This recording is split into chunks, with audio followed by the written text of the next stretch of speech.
Et ce chant d'enfant s'appelle « Si tu as de la joie au cœur ».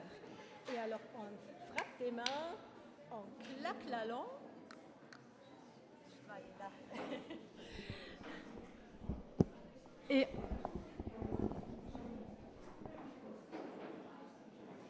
on va attendre que tout le monde soit assis.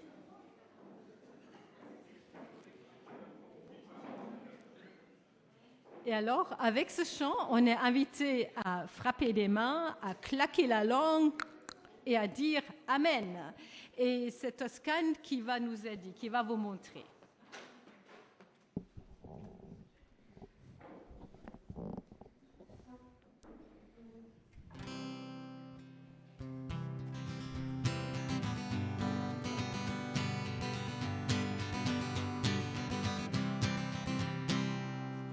Si tu as de la joie au cœur, frappe tes mains. Si tu as de la joie au cœur, frappe tes mains. Si tu as de la joie au cœur et tu veux la partager. Si tu as de la joie au cœur, frappe tes mains. Si tu as de la joie au cœur, claque la langue. Si tu as de la joie au cœur, claque la langue. Si tu as de la joie au cœur et tu veux la partager. Si tu as de la joie au cœur, claque la langue. Si tu as de la joie au cœur, dis Amen, Amen. Si tu as de la joie au cœur, dis Amen, Amen. Si tu as de la joie au cœur et tu veux la partager. Si tu as de la joie au cœur, dis Amen, Amen. Si tu as de la joie au cœur, frappe tes mains. Si tu as de la joie au cœur, claque la langue. Si tu as de la joie au cœur et tu veux la partager. Si tu as de la joie au cœur, dis Amen, Amen. Merci Toscane.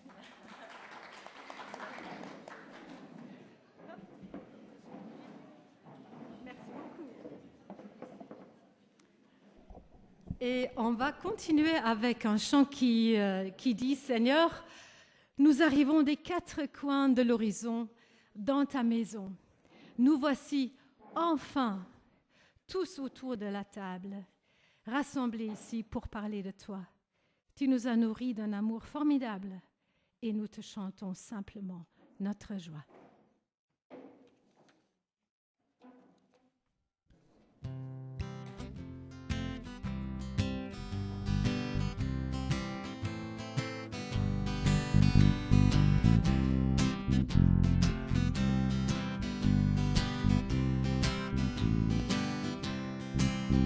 Seigneur,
Voilà, vous pouvez prendre place.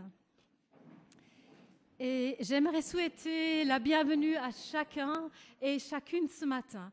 Bienvenue spécialement aux mamans et à celles pour qui c'est la toute première fête des mères en tant que maman. Mais bienvenue à tout le monde, aussi à celles qui ne sont pas mamans. La fête des mères, en fait, c'est pour certains un moment de joie et de vraie reconnaissance. Pour d'autres, ça peut être un moment un peu plus difficile à traverser. Nous ne partageons pas tous et toutes les mêmes joies, sauf nous partageons tous, et sans exception, la joie de pouvoir venir ce matin ici nous rassembler, comme nous l'avons chanté, et d'être sûrs que nous sommes accueillis par le Seigneur. Et ça, c'est une joie que nous partageons vraiment tous. Alors que chacun et chacune ce matin se sentent ici pleinement accueillis par le Seigneur. Le psaume 122, qui fait partie des chants des degrés ou le cantique des montées, dit ceci. Chant pour ceux qui montent à Jérusalem de David. Quelle joie quand on m'a dit, nous allons à la maison du Seigneur. Nos pas s'arrêtent enfin à tes portes, Jérusalem. Alors ces chants de pèlerinage expriment vraiment la joie de se retrouver dans la présence de Dieu, dans sa maison. Et je vous invite ce matin de commencer aussi avec ce chant qui dit « Je viens dans ta maison ». Et pendant ce chant, les enfants peuvent aller avec leur monitrice et leur moniteur à leur club.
Vous pouvez prendre place et nous allons prier. Merci Jean-Jacques.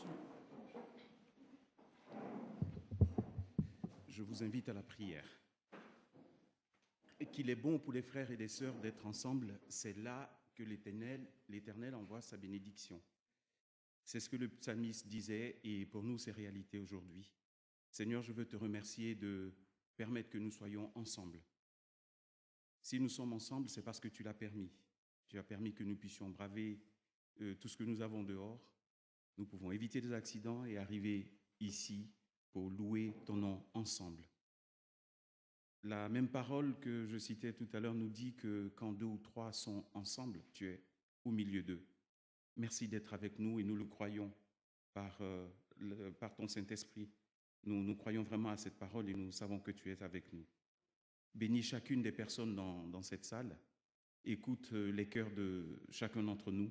Nous avons des besoins, des désirs et des expressions différentes ce matin. Je veux te présenter aussi toutes les personnes qui sont de cette église, qui ne sont pas là ce matin.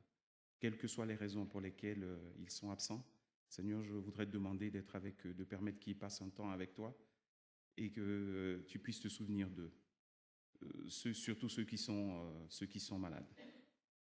Je te présente toutes ces personnes et Seigneur, sois avec nous, accepte notre louange ce matin. Je te le demande dans le nom de Jésus. Amen. Amen. Merci Jean-Jacques. Alors depuis quelques mois, Benoît et moi étudions l'épître aux Hébreux. Et comme son nom l'indique, cette lettre nous plonge dans l'univers hébraïque avec sa culture, ses coutumes, ses rites. Et l'auteur s'adresse à des chrétiens issus de cette culture. Et ce matin, j'aimerais que nous nous mettions un instant à la place de ces croyants du 1er siècle qui ont cet arrière-plan. Et comme fil rouge, nous aurons des versets tirés de la lettre aux Hébreux. Dans l'Ancien Testament, l'une des célébrations les plus importantes au temple, c'était le jour du grand pardon, le Yom Kippour. C'était le jour qui était consacré à l'expiation des fautes. Une fois par an seulement, une fois par an, le grand prêtre, revêtu de ses habits sacrés, entrait dans le Saint des Saints, le lieu le plus sacré du temple. Et là, il offrait des sacrifices pour le peuple. Pendant ce temps, le peuple restait à l'extérieur, en attendant que le grand prêtre revienne. Et lorsqu'il ressortait, peut-être les trompettes sonnaient, en tout cas le grand prêtre levait les mains pour bénir le peuple et annoncer que Dieu avait accueilli l'expiation. Essayons d'imaginer ce que cela représentait pour les croyants de l'Ancien Testament, pour les Juifs. Ce moment était sans doute très, très marquant pour eux, une expérience d'être ensemble avec toute la communauté, une expérience de pardon proclamé et de renouveau. Or, au 1er siècle, il y avait des convertis, donc des chrétiens, issus du judaïsme, qui continuaient à participer à ces rites. Et c'est précisément à ces chrétiens-là que s'adresse l'auteur de l'épître aux Hébreux. Et je pense qu'ils ont dû être très surpris, bouleversés sans doute, en découvrant ces paroles. Hébreux 10, 1 à 4. La loi de Moïse ne possède pas la représentation exacte des réalités, mais seulement l'ombre des biens à venir. Elle est tout à fait incapable de conduire à la perfection ceux qui s'approchent de Dieu. Comment le pourrait-elle avec ces sacrifices, toujours les mêmes, que l'on offre année après année, indéfiniment? Et un peu plus loin, car le sang des taureaux et des boucs ne pourra jamais enlever les péchés. Alors ici, l'auteur leur explique que tous ces rites, c'était juste une préfiguration, juste une anticipation de la venue du Christ, et que ces pratiques étaient provisoires, certainement voulues par Dieu pour nous apprendre quelque chose, mais ne pas destinées à durer indéfiniment. Parce que, et il explique ça en Hébreux 10, 12, le Christ, lui, a offert un sacrifice unique pour les péchés, valable pour toujours. Et il siège à la droite de Dieu.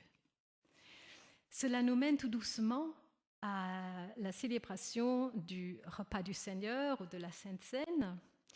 Et je voudrais qu'on chante en introduction ce chant qui s'appelle « Devant le trône du Très-Haut ». Et le verset 3 dit ceci: « Voyez l'agneau ressuscité, il est le roi plein de bonté.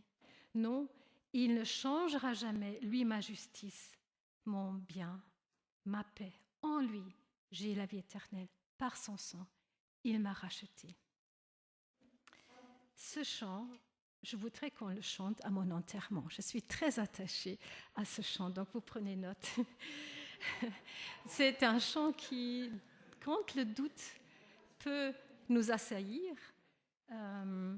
m'aide vraiment à croire que par le sacrifice de Jésus, je suis pardonnée. Devant le trône.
Vous pouvez prendre place.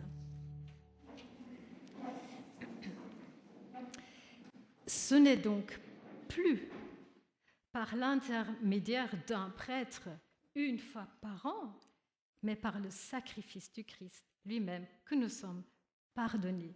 Et Jésus lui-même le confirme en Matthieu 26, quand il prend son dernier repas avec les disciples, quand il donne le pain, il dit « Prenez, mangez, ceci est mon corps ». Et quand il donne le vin, il dit « Buvez en tous, car ceci est mon sang, le sang de l'alliance qui est répandu pour plusieurs, pour la rémission des péchés ». Et il est vrai qu'aujourd'hui, dans notre culture, la référence au sang peut nous mettre mal à l'aise. Et pourtant, il me semble qu'on ne peut pas vraiment saisir le sens du repas du Seigneur sans se rappeler d'où cette pratique vient, sans se rappeler les rites de l'Ancien Testament. Je pense que cette référence à l'Ancien Testament nous invite aussi à prendre au sérieux une réalité que, de nos jours, il me semble, nous préférons parfois atténuer. C'est que le mal en nous, pas seulement nos actes, mais nos paroles, nos pensées, tout ce qui n'est pas clean en nous, non seulement affecte les gens autour de nous, mais ça rompt aussi la relation avec Dieu. Ça nous prive aussi d'être en contact avec ce Dieu saint. Nos fautes ont quand même des conséquences qui demandent réparation. Mais la bonne nouvelle, c'est que le Christ s'est offert lui-même. Il est devenu l'agneau sacrifié pour nous. Alors, dans l'humilité, nous pouvons accueillir cette grâce. Chacun est libre, évidemment, de participer ou non au repas du Seigneur, mais en y prenant part, nous disons humblement, oui, j'ai besoin d'être pardonné, et oui, ce pardon m'est offert gratuitement et pleinement en Jésus-Christ. Hébreux 4,16 dit « Approchons-nous donc du trône du Dieu de grâce avec une pleine assurance. Là, Dieu nous accordera sa bonté et nous donnera sa grâce pour que nous soyons secourus au bon moment. » Je remercie les 3 personnes qui ont bien voulu, qui veulent bien partager maintenant le pain et le vin. Et pendant que les aliments circulent, nous allons chanter « Digne es-tu, agneau de Dieu ».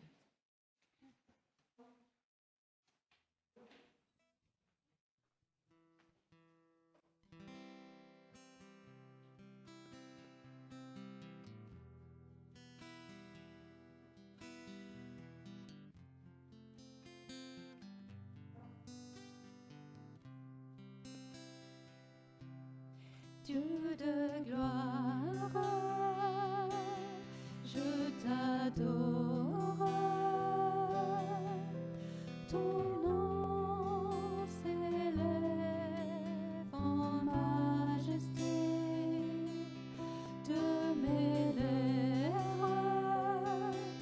Je célèbre ta victoire.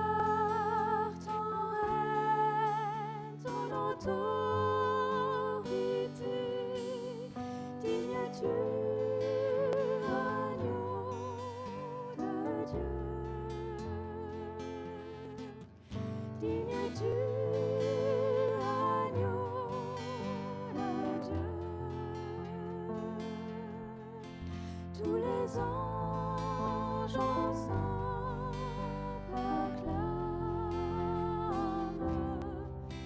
la puissance de ton nom. Digne es-tu, agneau de Dieu. Digne es-tu.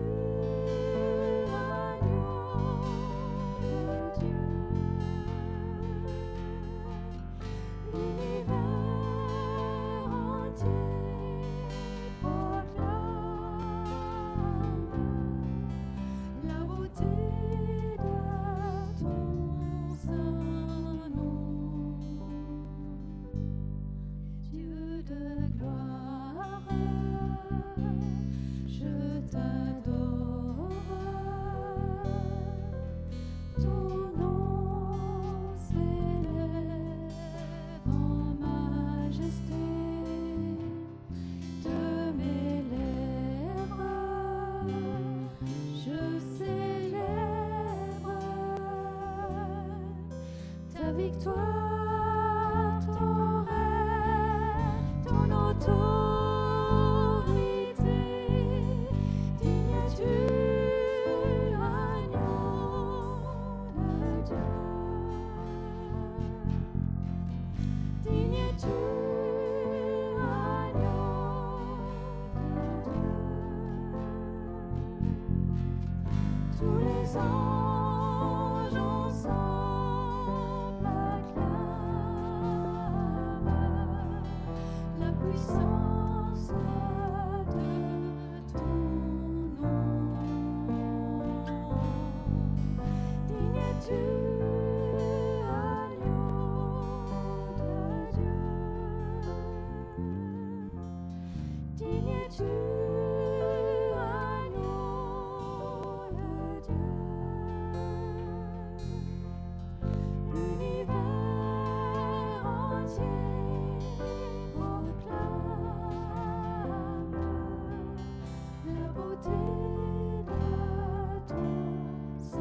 Oui, Seigneur, nous voulons vraiment t'adorer, toi, l'agneau ressuscité, assis sur le trône. Merci que tu nous accueilles. Nous prions aussi que maintenant, tu nous aides à faire silence devant toi, à vraiment recevoir le message que Paul a préparé. Nous prions pour Paul aussi, que tu sois avec lui. Amen.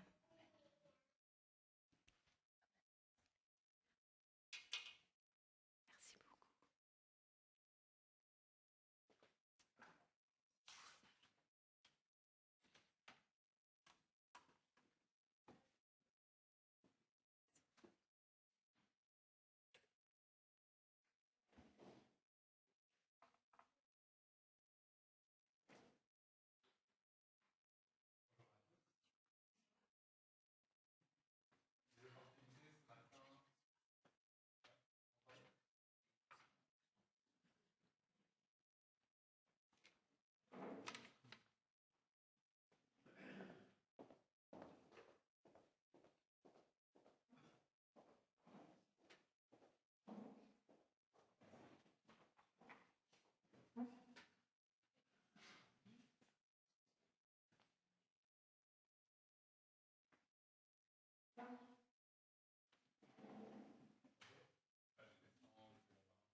Série Vivre c'est transmettre, dans laquelle nous parcourons l'évangile de Matthieu.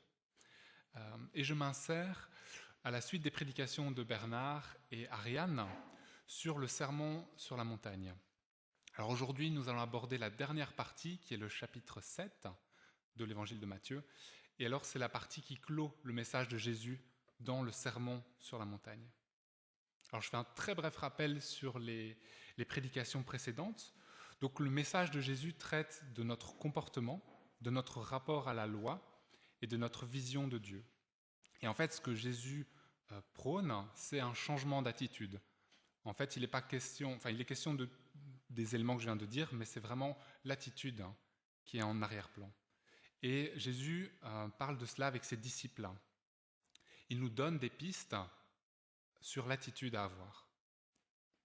Et le sermon sur la montagne est une clé qu'on peut utiliser, nous, aussi disciples de Jésus, pour avancer sur notre chemin de vie spirituel, pour avancer dans notre cheminement avec Dieu.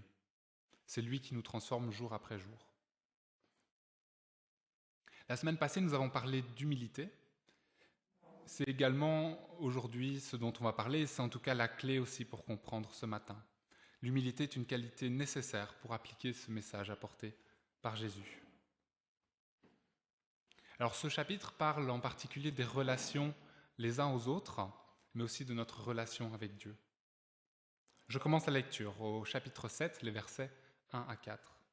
« Ne jugez point, afin que vous ne soyez point jugés, car on vous jugera du jugement dont vous jugez, et l'on vous mesurera avec la mesure dont vous mesurez. Pourquoi vois-tu la paille qui est dans l'œil de ton frère, et n'aperçois-tu pas la poutre qui est dans ton œil ? Ou comment peux-tu dire à ton frère : laisse-moi ôter une paille de ton œil, toi qui as une poutre dans le tien. Hypocrite, ôte premièrement la poutre de ton œil, et alors tu verras comment ôter la paille de l'œil de ton frère. Une image vaut parfois mieux qu'un texte, et Jésus utilise ici une image pour nous expliquer comment nous devons nous comporter envers notre prochain. Et je me suis permis d'actualiser un petit peu l'image. Alors vous avez vu la taille de la poutre, j'ai fait exprès de la faire grande. Comment ne pas la voir? C'est à ça qu'on ressemble lorsqu'on juge notre prochain. Est-ce que vous pensez qu'il est facile pour cet homme d'ôter la paille de son prochain? Alors Jésus nous dit, ne jugez point, afin de ne pas être jugé. Super, facile. Un commandement de plus que je peux suivre, je peux l'ajouter à ma liste des commandements à suivre. Je ne juge pas. Comme ça, je ne dois pas enlever la poutre, rien à faire, c'est plus facile. Mais en fait, en faisant ça, je n'ai pas compris le message de Jésus. Il ne veut pas nous donner un commandement supplémentaire. Ce qu'il veut, c'est nous avertir. Car on vous jugera du jugement dont vous jugez, et l'on vous mesurera avec la mesure dont vous mesurez. Jésus nous donne cet avertissement pour que nous comprenions ce qu'il en coûte de juger. Et c'est pour ça qu'il nous donne l'image de la poutre et de la paille. En effet, c'est plus facile de voir la paille dans l'œil de l'autre que de voir la poutre qui est dans son œil. Pourtant, souvent, la paille que nous voyons chez l'autre correspond en fait à notre poutre. En général, on voit un défaut chez l'autre qui fait en fait écho à un défaut qu'on a chez nous. C'est une tendance qu'on a constatée aussi en psychologie. Et ce que Jésus nous demande, c'est l'humilité. Faire preuve d'humilité. Avant d'aller voir l'autre pour lui parler de sa paille, se remettre en question. Se poser cette question. Pourquoi est-ce que le comportement de l'autre me dérange? Qu'est-ce qui n'est pas correct là-dedans? Et tiens, est-ce que c'est un comportement que moi aussi j'ai? Égard à l'hypocrisie. Examinons-nous réellement. C'est très facile aussi de se mentir à soi-même. Et là-dedans, on a besoin de Dieu pour nous éclairer sur nos faiblesses. Et d'humilité. Humilité contre l'hypocrisie. Alors tu verras comment ôter la paille de l'œil de ton frère. Le but final est de pouvoir ôter la paille de l'œil du frère ou de la sœur. Et c'est dans ce but que Jésus nous demande d'ôter la poutre de notre œil. Jésus ne nous interdit pas de juger, mais il nous met en garde par rapport à la façon dont nous jugeons. Jésus voit clair, il connaît la faiblesse de ses disciples, il connaît notre faiblesse. Et c'est pour ça qu'il nous dit de ne pas juger. Comme je disais avant, c'est plus facile de ne pas juger que d'ôter la poutre de notre œil. Souvent, c'est ça. Mais Jésus nous demande d'aller plus loin. Il nous demande justement d'ôter cette poutre. C'est un travail qu'il fait avec nous tous les jours. Et c'est une fois que cette poutre est enlevée, une fois qu'on a réglé nos propres problèmes, qu'on peut aller voir notre frère et ôter sa paille.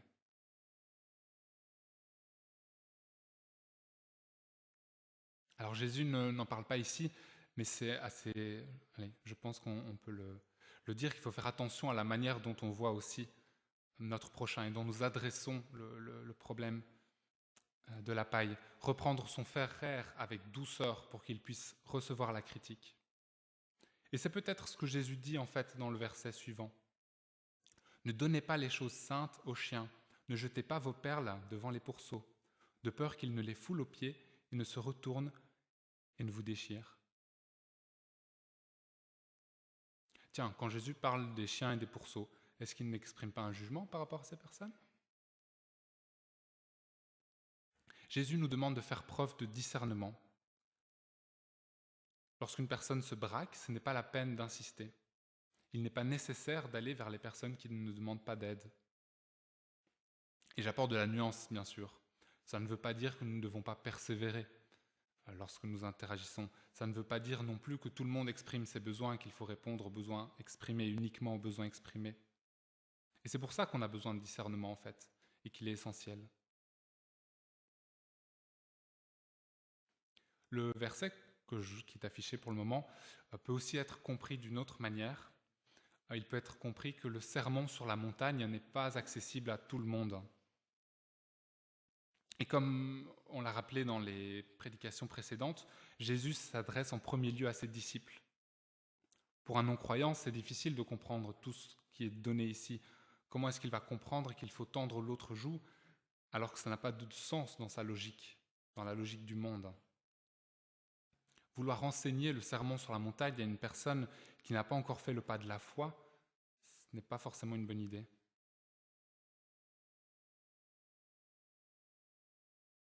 Je poursuis la lecture en Matthieu. Demandez et l'on vous donnera. Cherchez et vous trouverez. Frappez et l'on vous ouvrira. Car quiconque demande reçoit. Celui qui cherche trouve, et l'on ouvre à celui qui frappe. Lequel de vous donnera une pierre à son fils s'il lui demande du pain? Ou s'il demande un poisson, lui donnera-t-il un serpent? Si donc, méchants comme vous l'êtes, vous savez donner de bonnes choses à vos enfants, à combien plus forte raison votre Père qui est dans les cieux donnera-t-il de bonnes choses à ceux qui les lui demandent? Il est question ici de notre image de Dieu. Quelle est notre image de Dieu? Notre Dieu n'est pas un Dieu méchant qui refuse de répondre. C'est bien le contraire. Dieu est amour. Il se préoccupe de nous. Il est notre Père. L'image d'un Père aimant. Et c'est pour ça que Jésus nous donne cette promesse. Dieu est un Père qui répond. Alors on peut trouver des contradictions avec cela. On connaît des situations où Dieu ne répond pas. Et puis Dieu connaît nos besoins. Pourquoi est-ce qu'on devrait lui demander s'il le connaît? Nous avons vu la semaine passée qu'il ne fallait pas s'inquiéter du manger, du boire, du vêtir. Dieu nous connaît nos besoins, on ne doit pas s'inquiéter. Alors pourquoi est-ce qu'on devrait demander? Pourquoi est-ce qu'on devrait chercher? C'est encore plus fort. Ou frapper? Parce qu'en fait, nous sommes en cheminement avec Dieu, nous sommes en relation avec lui. Et ce qui nous semble bon pour nous aujourd'hui n'est pas forcément ce qui est bon pour nous. Dieu sait ce qui est bon pour nous. Et nous prions souvent pour des choses égocentriques ou pour des fantaisies du moment. Mais Dieu sait, lui, ce qui est bon. Lui, il voit au-delà de ce que nous voyons, ce que nous savons. Il voit à long terme. Il voit aussi nos proches. Il voit notre prochain. Et Dieu fait toutes choses bonnes en son temps. Et il attend que nous soyons prêts à recevoir. Dieu non plus ne donne pas des perles au pourceau. Les prières sont utiles pour que nous puissions nous rendre compte de ce dont nous avons besoin. Et si je fais aussi un pont avec la psychologie, lorsqu'une personne va mal, tant qu'elle n'a pas décidé elle-même ou tant qu'elle ne se rend pas compte elle-même qu'elle va mal et qu'elle décide d'aller mieux, l'aide est vaine.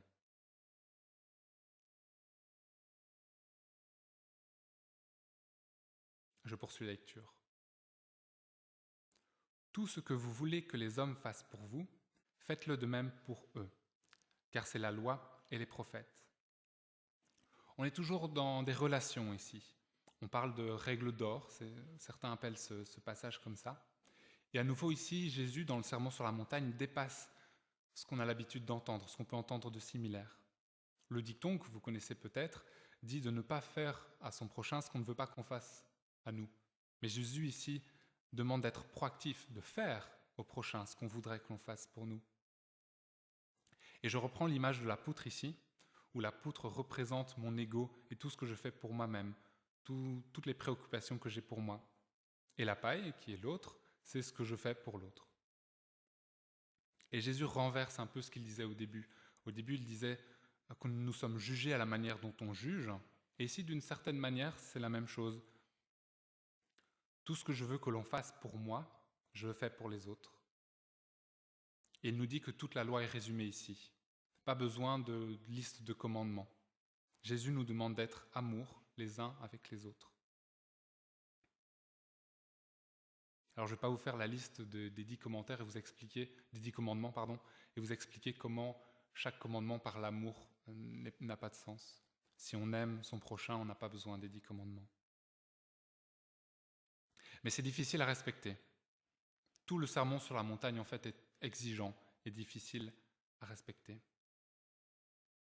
Pas facile à suivre tout ce que Jésus nous donne comme instruction. pas facile d'avoir cette attitude.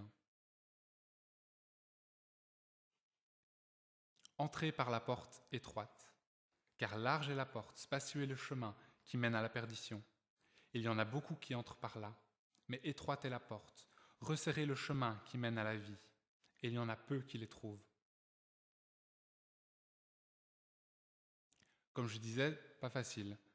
Et nous arrivons au bout du sermon sur la montagne, et nous comprenons à quel point il est difficile de respecter tout ce que Jésus nous demande. Il met la barre haut, il est plus radical que la loi. La porte est étroite, il y a un choix à faire. Choisir entre la vie et la mort, comme ce choix a été proposé aussi à Moïse.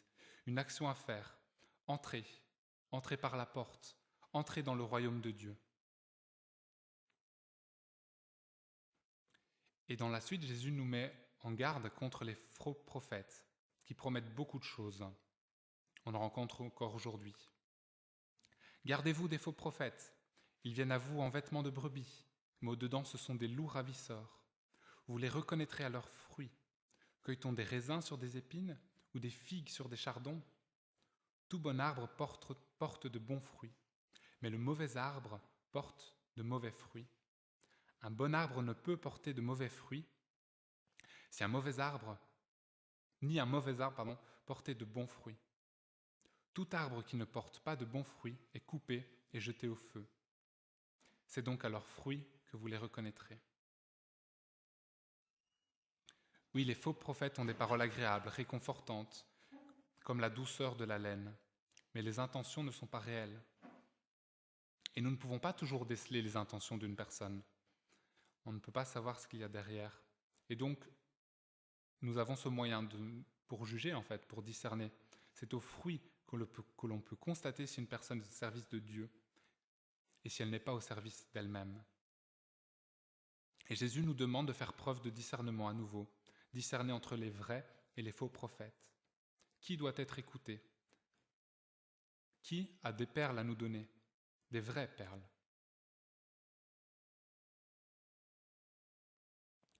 Ceux qui me disent « Seigneur, Seigneur » n'entreront pas tous dans le royaume des cieux, mais celui-là seul qui fait la volonté de mon Père qui est dans les cieux. Plusieurs me diront ce jour-là « Seigneur, Seigneur, n'avons-nous pas prophétisé par ton nom? N'avons-nous pas chassé des démons par ton nom? Et n'avons-nous pas fait beaucoup de miracles par ton nom ?» Alors je leur dirai ouvertement « Je ne vous ai jamais connus, retirez-vous de moi, vous qui commettez l'iniquité. » Il en est de même pour les actes accomplis. Certaines personnes peuvent faire de grandes choses dans le nom et pour le nom du Seigneur, mais en réalité c'est eux-mêmes qu'ils servent. Dieu regarde au cœur. Il est à nouveau question de notre relation avec Dieu et de l'image que nous avons de Dieu. Ce que Dieu veut que nous fassions, c'est avoir une relation avec lui. Il ne nous demande pas de faire des prodiges, des miracles. Nous venons de voir deux catégories de personnes. Celles qui font semblant d'être au service de Dieu, les faux prophètes ou les hypocrites, et cette seconde catégorie qui pense être au service de Dieu, mais qui ne le sont pas réellement, qui font les choses pour eux, qui ne connaissent pas Dieu en fait, et Dieu ne les connaît pas. Ils font des belles prédications, ils font des miracles, ils ont du succès social au sein de l'Église, leur organisation fonctionne bien, mais toutes ces choses ne valent rien si elles ne sont pas accompagnées de fruits, du vrai fruit, l'amour, la joie, la paix, la patience, la bienveillance, la bonté, la fidélité, la douceur, la maîtrise de soi.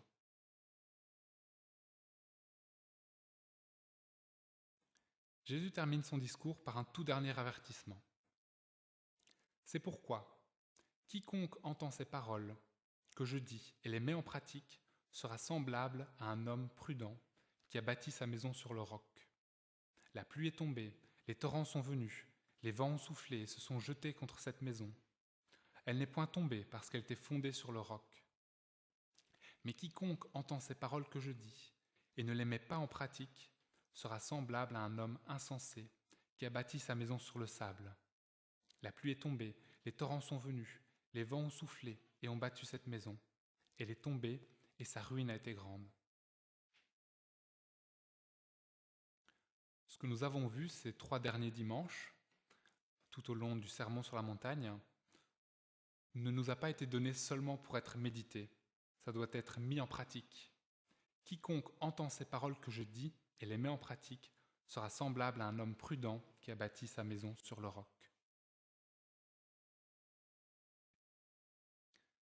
Conclusion maintenant, je vais lire les deux derniers versets du chapitre 7. Après que Jésus eut achevé ses discours, la foule fut frappée de sa doctrine, car il enseignait comme ayant autorité et non pas comme leurs scribes. Nous avons de la chance aujourd'hui d'avoir accès à l'enseignement de Jésus. Cet enseignement fort qui bouleverse, qui dépasse nos conceptions, qui dépasse nos habitudes. Enseignement qui était d'abord adressé aux disciples, puis à la foule de l'époque, et qui s'adresse encore à nous aujourd'hui. Et je vais vous laisser 3 mots par rapport à ce que nous avons dit aujourd'hui. Premièrement, le discernement. Dieu veut que nous fassions preuve de discernement. Discernement par rapport à l'autre, pour se protéger de celui qui se prétend fort, de celui qui semble au service de Dieu. Discernement aussi pour ne pas se perdre en offrant de l'aide qui n'est pas désirée ou en accompagnant des... Discernement pour aider le frère qui a des soucis avec la paille dans son œil. Mais surtout discernement envers nous-mêmes, pour demander ce dont nous avons réellement besoin et pour être capable de voir la poutre qui nous empêche de servir Dieu. Le deuxième mot est l'humilité. Pour que le discernement, comme je décris, est possible, nous avons besoin d'humilité. Humilité que nous avons besoin de reconnaître Dieu. Humilité de reconnaître nos faiblesses. Humilité de reconnaître qu'il y a encore un chemin à parcourir. Et le troisième mot, c'est l'action. En effet, nous avons vu beaucoup d'actions ici. Retirer la poutre, retirer la paille, entrer par la porte, demander, chercher, frapper, mettre en pratique les paroles. Jésus nous invite à l'action. Jésus nous invite au mouvement, à aller vers l'autre. Pas question de se replier sur soi. Tout ce que vous voulez que les hommes fassent pour vous, faites-le, prenez action. Faites-le de même pour eux, car c'est la loi et les prophètes. Merci.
Un, deux. Ça marche. Quelques annonces. Alors avant de passer les slides, vous savez que Sophie est occupée à travailler d'arrache-pied au stockbook, c'est-à-dire un petit annuaire qui reprend les coordonnées de toutes les personnes, membres ou pas membres d'ailleurs, mais qui fréquentent régulièrement notre communauté. Alors elle me prie de diffuser trois petites infos. La première, c'est répondez même si vous ne souhaitez pas apparaître dans le stockbook. C'est tout à fait votre droit. Mais comme on attend qu'il y ait à peu près toutes les familles, on est peut-être occupé à attendre quelqu'un qui ne souhaite pas être dans le stockbook. Donc si vous ne souhaitez pas, dites-le à Sophie. Répondez même si la photo n'est pas prête. Donc envoyez vos coordonnées et on s'occupera ensuite de la photo. Et troisième chose, pour les personnes qui ont besoin d'une photo, Heidi est là et elle est disponible aujourd'hui pour faire des photos. Voilà. Et pour rappel, si vous voulez encoder vos coordonnées, derrière Eric, là-bas sur la colonne, il y a un QR code, ou bien là, voilà, vous pouvez scanner ce QR code. Ça dure 30 secondes, 1 minute, et c'est fait. Voilà. Nous parcourons maintenant un petit peu l'agenda. C'est une semaine particulière parce qu'il y a pas mal de jours fériés, donc je peux vous dire que le PEP de Waterloo est reporté. Il y a une journée de ressourcement à Cesse également, où plusieurs de nos membres. Les autres PEP, je ne sais pas, renseignez-vous chez vos responsables de PEP. Et si vous n'avez pas encore de PEP, donc de groupe de maison, et que ça vous intéresse, venez me voir. Le dimanche 24 mai, prochaine sortie de Stockelfen au marché médiéval du parc du Cinquantenaire.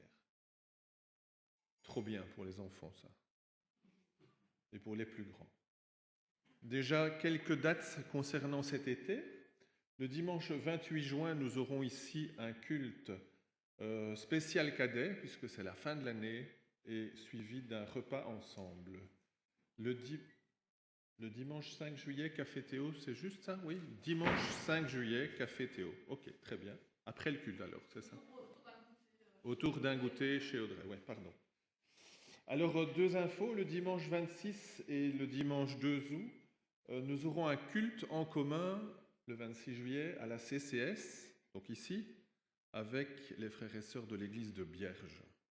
Et le dimanche suivant, 2 août, nous aurons encore un culte en commun, mais cette fois-ci, à Bierge. Voilà. Donc, on regroupe les énergies pour l'été, en tout cas pour ces 2 dimanches d'été qui sont des dimanches où on est un peu moins nombreux dans chacune des églises et c'est l'occasion de fêter la communion fraternelle aussi. Lydia est de retour avec un livre. On en parlera peut-être un peu plus la semaine prochaine, mais son livre de poèmes est sorti. Vous pouvez déjà le regarder, mais pas encore l'acheter. Elle vous expliquera. Elle est assistée de Ariane, comme vous le savez. Tout le monde est en place cette semaine.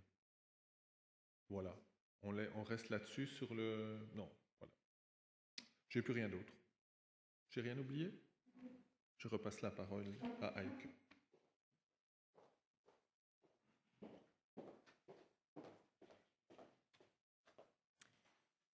Merci beaucoup, Pierre, pour les annonces. Merci aussi à Paul pour la prédication qui a beaucoup de matière à méditer et à mettre en pratique. Nous allons terminer avec un dernier chant.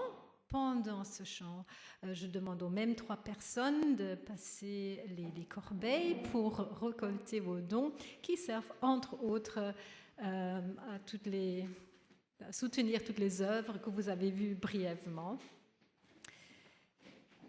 Et alors, on peut peut-être se lever pour ce dernier chant, qui est un chant de louange.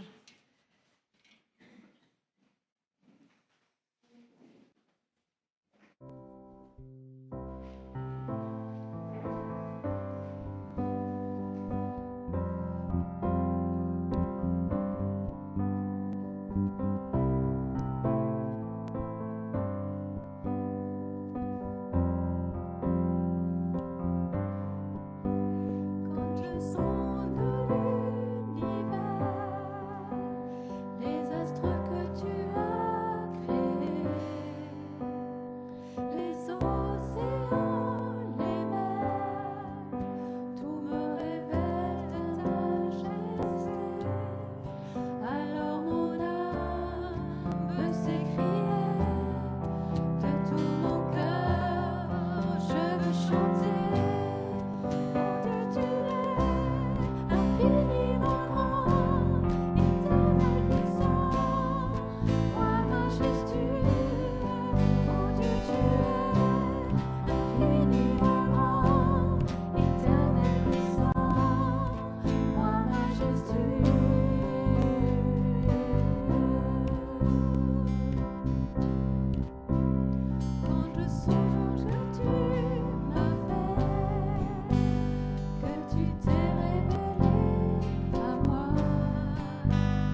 majestueux, ô Dieu, tu es infiniment grand, éternel puissant, roi majestueux, ô Dieu, tu es infiniment grand, éternel puissant, roi majestueux, ô Dieu, tu es infiniment grand, éternel puissant, roi majestueux.